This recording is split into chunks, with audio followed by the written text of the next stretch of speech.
Business and Parliament is yet to pass the Marine Pollution Bill after 7 years since the Ghana Maritime Authority began pushing for its passage. But the stalemate between the Maritime Authority and the Environmental Protection Agency over who will implement the law still hangs in the balance. The Transport and Environment, Science and Technology Ministries are yet to streamline mandate of the various agencies under the law. Josephine Frimpong has more. Ghana has no marine law protecting its territorial waters against hazards and pollutants. Since independence, what has existed is the Oil Spill Act, which covers only a section of oil exploration, leaving a loophole for some alleged persons to abuse the International Maritime Convention. Got the various conventions codified, submitted to cabinet. It went to parliament directed to the appropriate parliamentary select committees, environment and transport. They met several times under the auspices of transport and the Maritime Authority, and then we had to fund all the bills. This has started for almost 6 to 7 years now. So we said, well, the EPH could handle the competence fund because they said they initiated that aspect, so no problem. It is not a question of a tough war. It's a question of trying to get what is best for the country. The most appropriate body can handle it. The Compensation Act, Civil Liability and Pollutant Space Act have all been ratified with the International Convention awaiting approval. Now we have oil and gas. So the ships that come have to carry ballast water. So when it arrives, it has to discharge the ballast water into the water.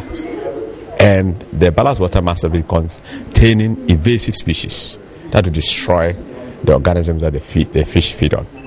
So all this have been factored. Then the bunker conventions, illegal bunkering and what have you. So these things have been codified into the pollution bill.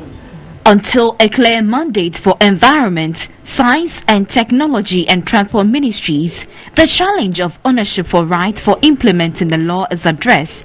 Ghana will continue to play the role as a preventive agency on the high seas, while EPA cleans up the mess when an oil spill occurs, a role which is far below the international standards. Josephine Frimpong, TV3 News. Ghana's infrastructural gap keeps widening.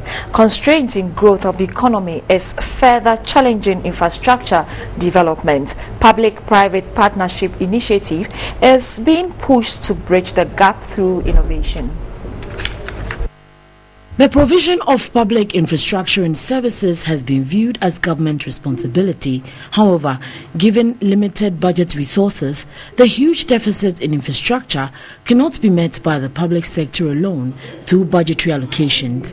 Hence the need to encourage the use of public-private partnership, PPP. Development involves bringing power, infrastructure, human equipment, human capital to places to energize the economy and to bring welfare of the people who will be involved in the economic activities. But if roads are not there, if railways are not there, it cannot happen. Currently, addressing the country's infrastructure deficit could require sustained spending of at least $1.5 billion annually over the next decade. The initiative is a means of leveraging public resources with the private sector resources and expertise through financing. Already Ghana government is worried that our loan stock is getting higher than necessary, that our debt service obligations are growing, and therefore we need the money, but it is not convenient for us to take them in the form of loans. So let other people take the loans, build the services, and let us pay for the use of those services until we are completely paid for and then becomes our own. At today's workshop, the media was schooled on the need for Ghana to embrace the PPP agenda.